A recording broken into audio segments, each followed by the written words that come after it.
Joining us. Thank you for those who may be joining us online and continuing our Bible study tonight in the book of Acts. Acts chapter 17, looking at verses 16 through 34. In 1972, Neil and Carol Anderson left Spokane, Washington for Papua New Guinea. They were going to be missionaries there to the Falopa, an isolated socio-linguistic community. This community didn't even have a written language. So the Andersons worked with them to create an alphabet and written words and eventually a dictionary. And then came translating the Bible into the language that they had created for them. So, interestingly enough, whenever they came to John chapter 6, verse 35, which says, Jesus said, I am the bread of life, they have a little problem. Because the Falopa didn't eat bread. Bread wasn't in their diet. They didn't eat that. Their staple was sweet potatoes. So, Andersons decided to translate Jesus' words differently. They translated it, I am the sweet potato of life. Now, when the Andersons did this, they weren't corrupting God's word, but they were making it accessible to a culture foreign to the Jewish culture we find in the Bible. When we shape the good news, it's important to remember that the good news is Jesus, right? Not our culture. This type of evangelism is what Paul was doing here in chapter 17. I like to say it's called culture-driven evangelism. And let's look at it again as we're reading verses 16 to 21. Kind of gets a little idea of setting the stage of what's going on here. It says, while Paul waited for them at Athens, his spirit was provoked within him when he saw that the city was given over to idols. Therefore, he reasoned in the synagogue with the Jews and with the Gentile worshippers, and in the marketplace daily with those who happened to be there. Then certain Epicureans and Stoic philosophers encountered him, and some said, what does this babbler want to say? Others said, he seems to be a proclaimer of foreign gods, because he preached to them Jesus and the resurrection. And they took him and brought him to the Areopagus, saying, May we know what this new doctrine is of which you speak?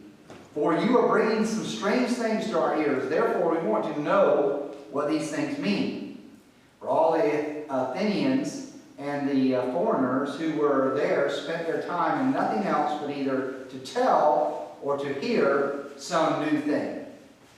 Okay, so we're going to stop right there and kind of get an idea of what's going on. Remember, Paul and apparently Luke as well had left Thessalonica and now was had gone to Athens, and he is now waiting on Timothy and Silas to come meet him there. Remember, he was sending for them to come to him when we left off last week. And so while he's waiting, he's kind of getting to know the community and what's going on around him. And he starts to notice that here's all these different, what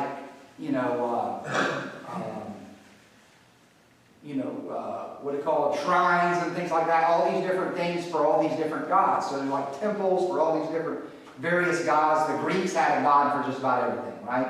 You had a god of the sun, the moon, the stars, and all, fire, the wind, the rain. There's all these fertility, all these different gods. They had a god for everything, And so he started noticing all of this.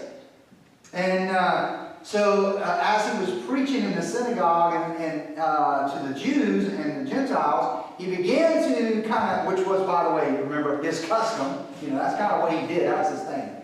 He kind of goes off script. And he goes out to the marketplace. So he leaves the religious area where mostly you have Jews and proselytes, which are like Gentile, believers in Judaism, or believers, people that are following Judaism, not born Jew. So those are the kind of people he had been kind of going after and preaching to. Now he decides to kind of go out into the community, into the highways, if you will, highways and byways, and start preaching the same gospel, the same message. The same thing that he has been doing in the synagogues, he starts doing it in the marketplace. Well, what he encounters there is a lot of these philosophers, a lot of these people who are kind of open-minded, but yet they believe in, they are kind of set in their ways. They all have kind of a different worldview, various worldviews, and so some of them might believe that there's many gods, and some of them might believe that there's no God, or some of them are not sure what they believe. And so there's all these different mixture, hodgepodge of people that Paul is talking to. And some of them are kind of, blowing them off. But some of them are saying, hey, we want to hear what you have to say. This sounds like something new. And it's a lot of these philosophers, these Stoics, these Epicureans were the kind of people, as the scripture indicates here by Luke's description, that they were the kind of people that wanted to hear something new. Matter of fact, they had an area, it was on a hillside, the Areopagus, which was basically, if you translate that from the Greek, it means Ares stone. And so, Ares was one of their gods, and so it believes where their god would sit. And so, but basically it was like a hillside with a bunch of stones kind of protruding from it that had become seats, where people would gather together, and it became like a meeting area where you would sit around and people would discuss. Somebody would go down to the bottom of the hill and talk, and everybody would sit up on the hillside and kind of listen out, and they would discuss whatever they were talking about. And this is what these guys love to do. And if somebody came in new, maybe they were discussing something or arguing something, they would meet here. Later on, when the Romans come in to control the area of Greece, it's under the Greco power at this moment. But eventually the Romans take over that area and take control of it. And once they do, they'll rename it to the Roman term, which is Mars, and it will become known as Mars Hill. Y'all probably heard that before. You'll hear it later on in the book of Acts as well. So they invite basically Paul to come to this Areopagus and said, listen, we want you to talk to us. We want you to tell us what this new teaching is, this new doctrine that you've got going on, this new thing. We want to know it. And so Paul recognizes this as the Lord opening the door of opportunity for him to be a witness to others. Now, I don't know if that's ever happened. Has that ever happened to you? Where you just realize the Lord is opening the door for you to witness to somebody or share the gospel with somebody, talk to them about your faith. And if that's ever happened, then you'll know that that's exciting and it's really refreshing to know that, hey, you just know God's at work right here. It certainly happened to me once. I might have told you this before. I was, on Facebook one day, just kind of screaming through. I saw somebody that says, people you may know. And it was a guy that I hadn't seen in forever. I grew up with him, hadn't seen him forever. And I said, just messaged him on Facebook and, reached out to him and said, how are you doing? We kind of grew up together, played together, climbed trees together and stuff. But I hadn't seen him since we were like 12 or 13 years old. And we said, let's catch up, let's have lunch sometime. Sure enough, he's like, okay, let's do it. So we met for lunch, and he sat down. We ate at like a Zaxby's, and he sat down on the other side of the table, and I sat down and got our food. You get your food from the counter and go down and sit down. So he was already seated down with his food. I got my food, I come and sit down. As soon as I sat down, he goes, okay, go ahead. I said, what? What is it? He says, tell me why I should believe in Jesus. I was like, okay, well, I didn't know we were going to start a conversation out like that, but I can go there, I was like, man, talk about like opening the door. He didn't wait to, how's your family, nothing else. Talk about Jesus, let's go. Maybe he thought that's the reason why I was catching up with him to start with. Really, I just wanted to get to know him. But it was like a God thing. God opened the door for that. And so this is what's happening here with Paul. Now, these Stoics and Epicureans take Paul to this place that Areopagus, and they're listening to him and listening to what he says. Now I want you to notice what he says to them as he begins to talk to them. And this is found in verses 22 to 28.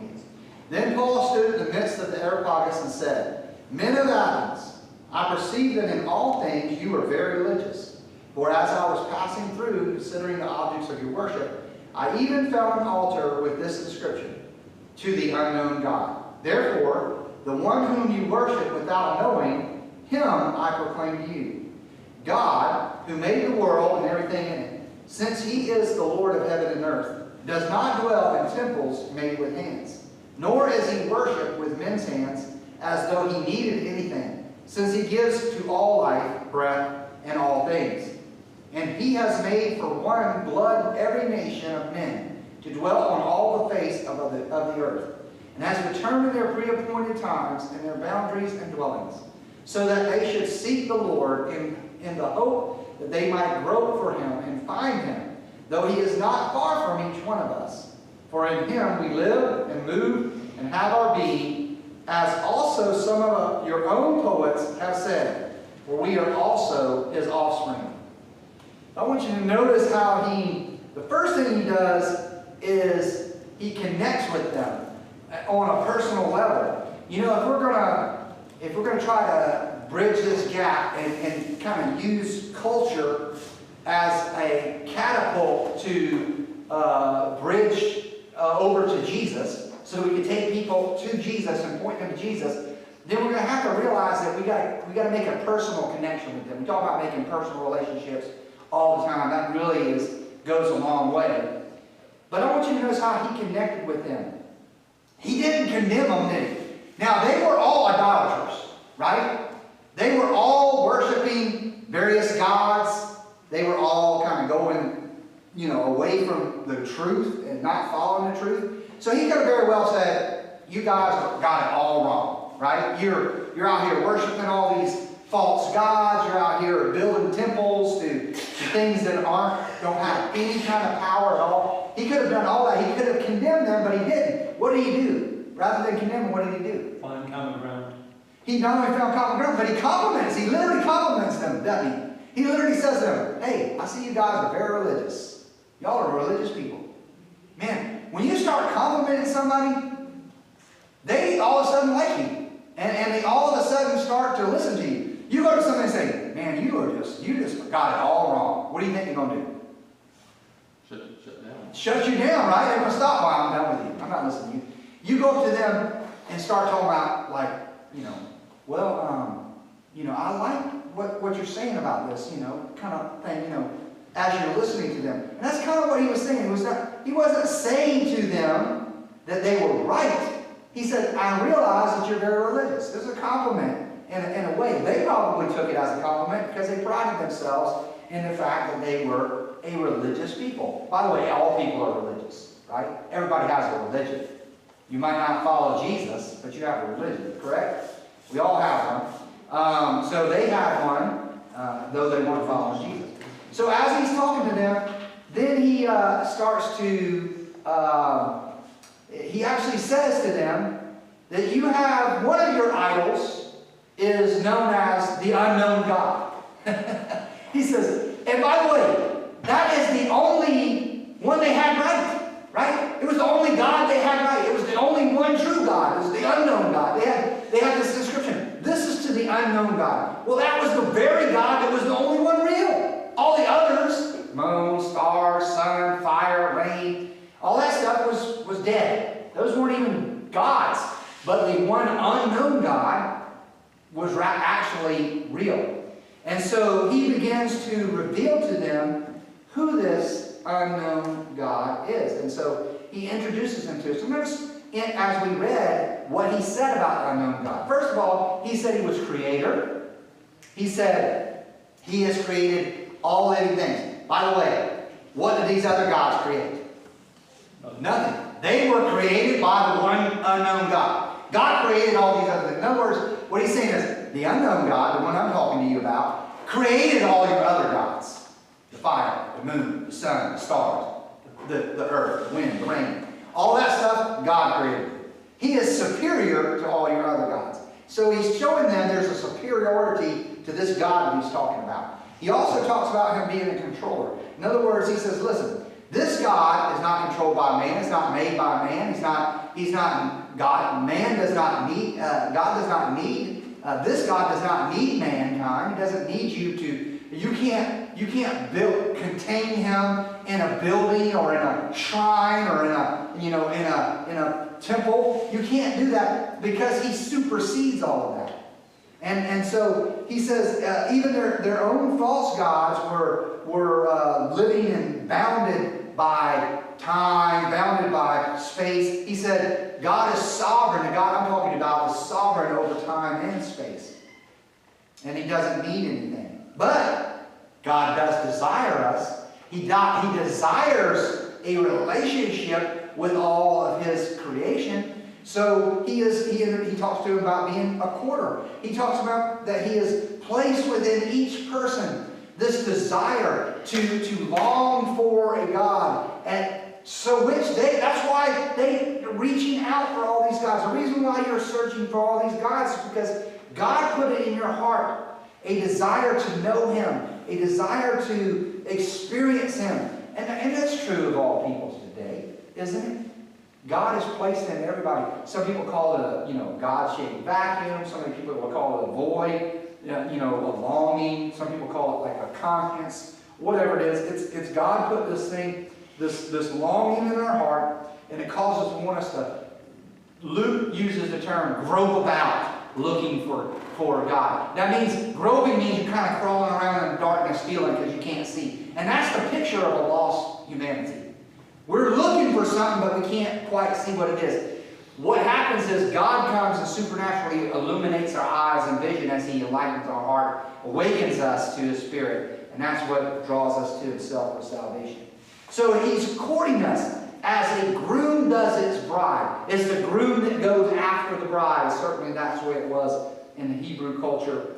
And it's still the imagery there of God to all of his creation. So he's connecting with them. He's telling them about this unknown God. And they're beginning to, some of the wheels are beginning to turn. You can start to see them kind of open up to what he's saying. And then notice what he does next. He comments on their culture.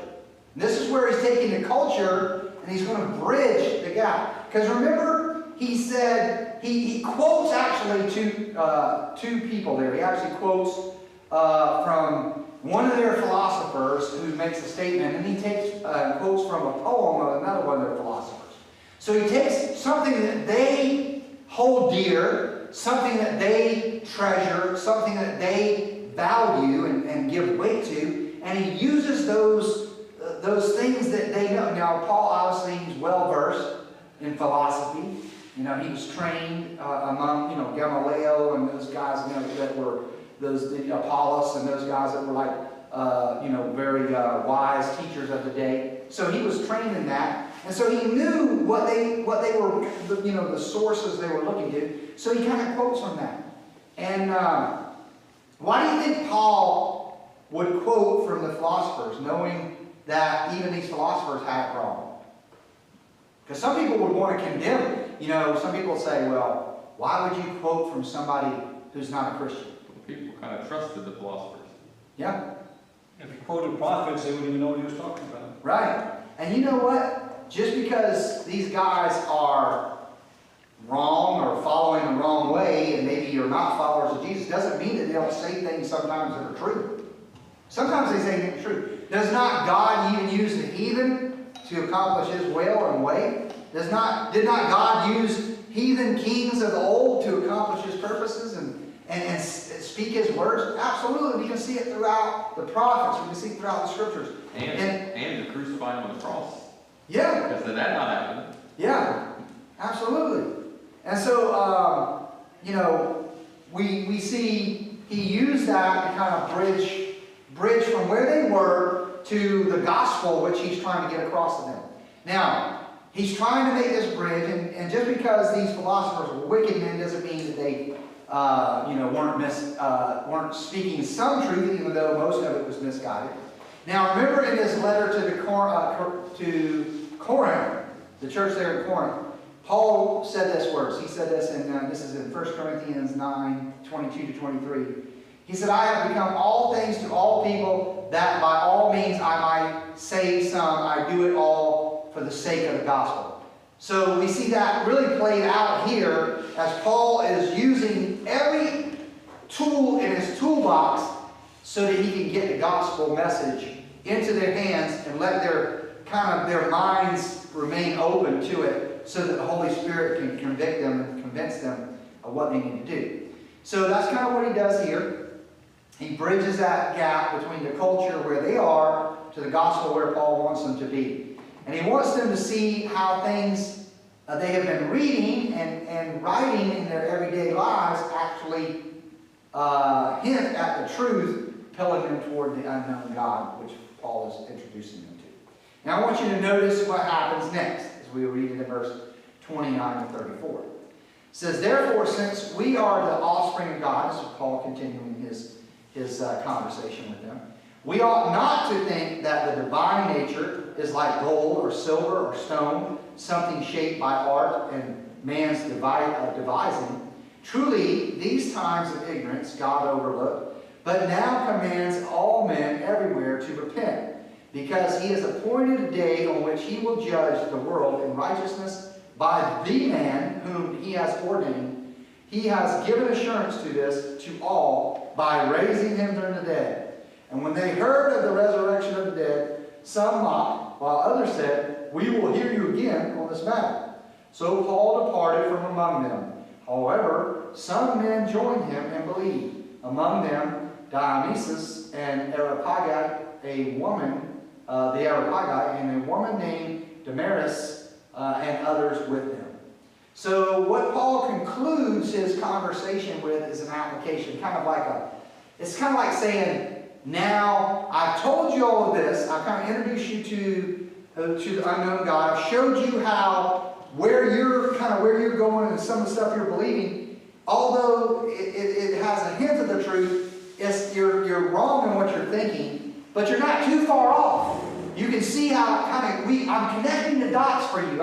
You're trying to live in this kind of segregated world with all your various worldviews. I'm kind of putting it all together and showing you how it all points to this one true God, this unknown God, whom you're worshiping, you don't even know who he is. And so he's doing all this, and he says, now what are you going to do with this information? And it's important that when you're talking to people about the Lord, that you apply it. You don't just tell them, you don't just point them to Jesus, but you got to take them across the goal line. You got to finish it. You got to let them know what they need to do with what they've been told. And so he says, so since this is true, what you now know that I've told you about this unknown God is who even your philosophers didn't understand. You're now no longer ignorant, right? You're not ignorant anymore. You know who this God is. I've introduced you to him. So you can't be ignorant any longer. What happens when someone's not ignorant any longer? No excuses. That's right. Now they're accountable, right? They have no excuse. They know better, right? You know better now. You can't play dumb. You can't get up to God and say, "Oh, I just didn't know. I didn't know." No, you're without excuse now. And so this is what Paul is saying here.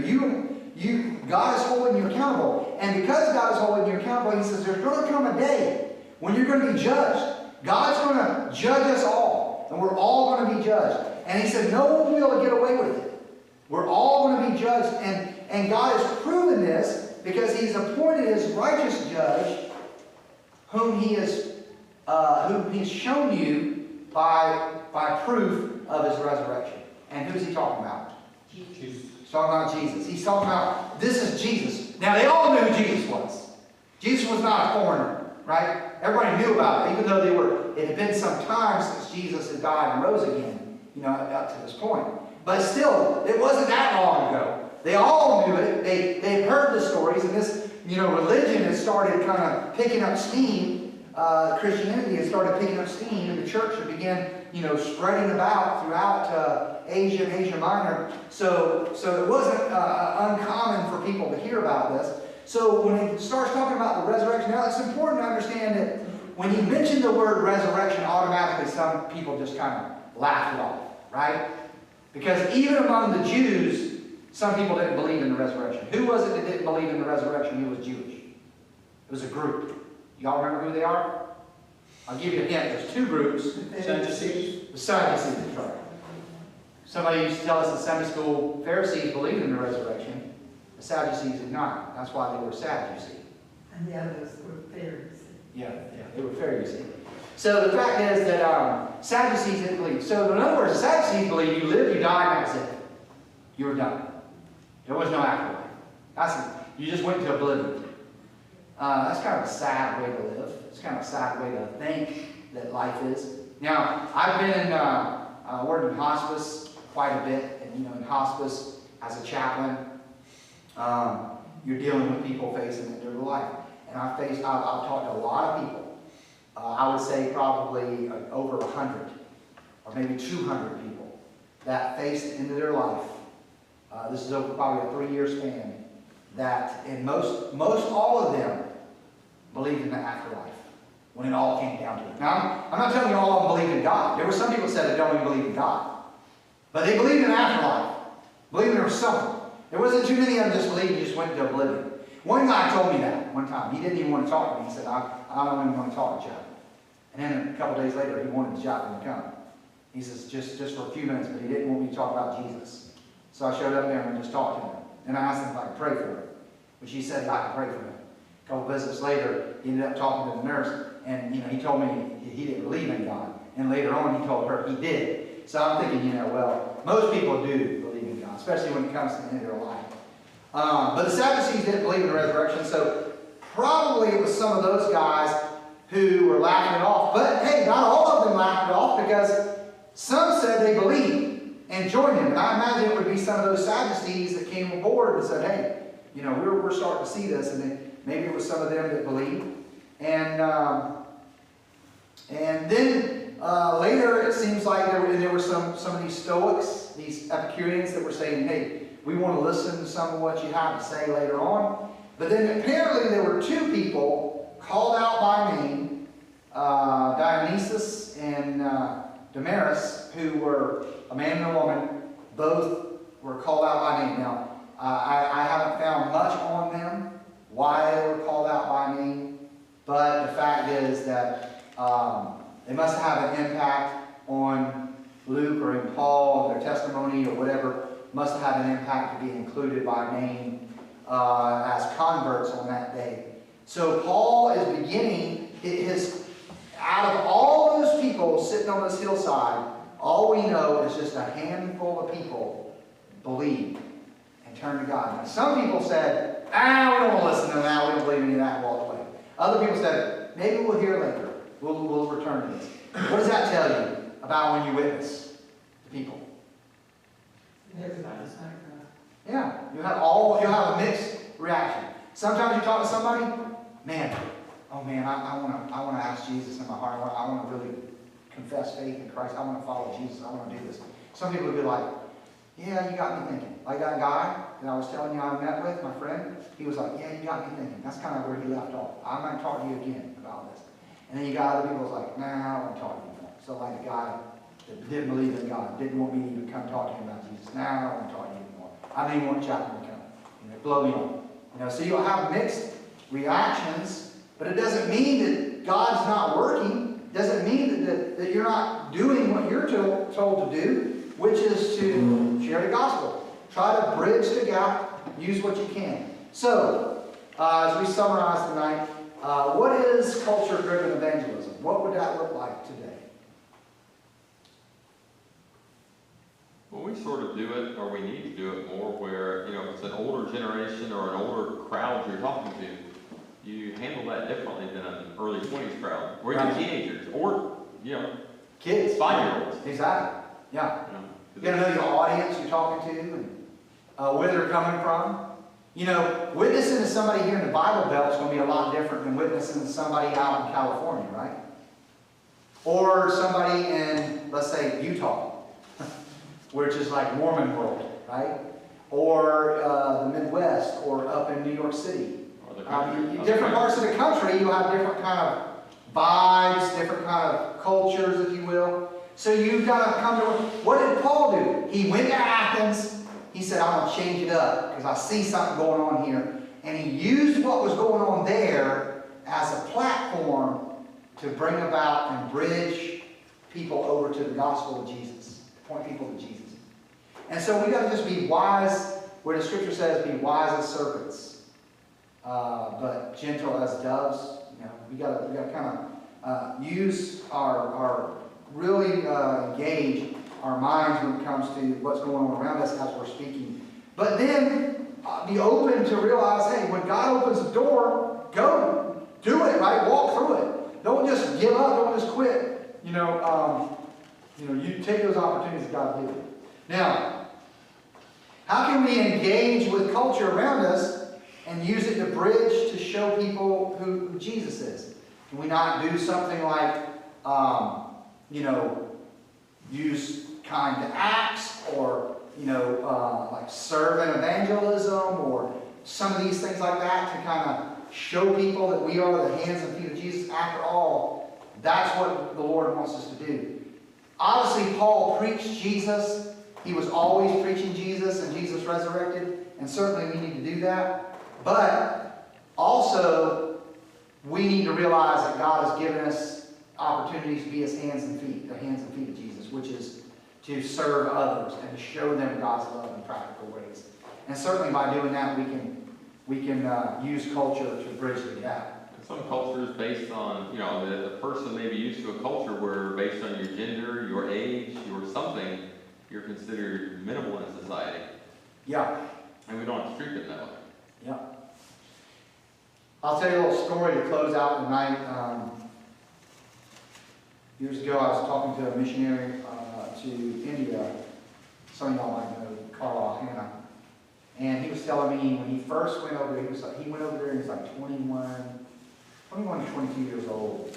He went over there, right out of college, went over to India. And he and his wife, I think his wife wanted to join him later, but I think he went over there first. And he said he went to this village, not knowing much of the language, not knowing really anything about the culture or anything else. But he didn't know what to do. So he went to this first little village, and he just sat down right by the entrance to the village. He just sat down on the ground, and he started praying. And he said it wasn't long before this lady was listening to him pray. He was praying in the Hindu language. And so she was listening to him pray, and she sat down beside him, and she started praying. And come to find out, she was one of the leaders of the community, the village. And after he built a relationship with her, he would visit with her and pray with her daily. This went on for weeks. Eventually, she became one of the first converts of that village and opened the door for him to communicate the gospel to many other people in the village, which ended up being one of the first places they started a church, planted a church, was right in that village. So, sometimes we don't know what to do. We just have to not allow the culture to shape us or to disciple us, to influence us, or to direct us.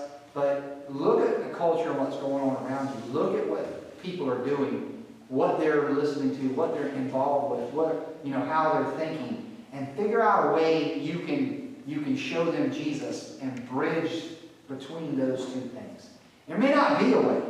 Sometimes maybe you just have to sit down and pray and say, Lord, you're going to have to help me reach this person, or you're going to have to help me build a relationship here. You're going to have to open the door because I don't know what to do. And like Carl Hanna, that just may be the key to opening many doors. God may use to open that door for you to make an impact.